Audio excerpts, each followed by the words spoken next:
त्या दिवशी माझा भुपरच्या टेकडीवर 6 तारखेला नमन हा कोकणी लोकांचा कार्यक्रम झाला.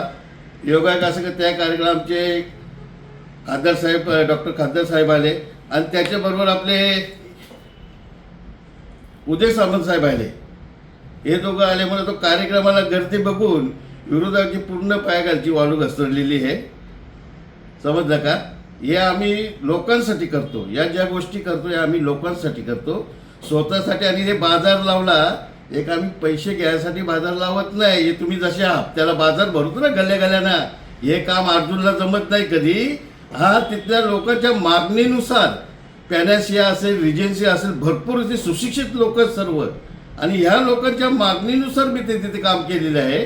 आणि राहिला प्रश्न माझ्या ऑफिससमोर, तर तुझ्या ऑफिससमोर येऊन बघा, आम्ही शूटिंग काढलेली आहे.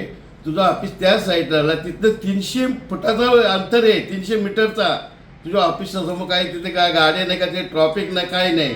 तुला हे अर्थ तुझा वाढ आहे ना, तू सांगतो ना माझा वाढ आहे, मग तुझ्याच लोकांसाठी आम्ही सुविधा केली ना. तुम्ही आमचे आभार मानायला पाहिजेत. उलट तुम्हीच सांगता का हे करता म्हणून. मी अर्जुन पाटीलला एकच सांगतो का आमच्या प्रभागात जो बाजार भरतोय याची त्यांनी चौकशी करावी का कोण पावत्या फाडतोय.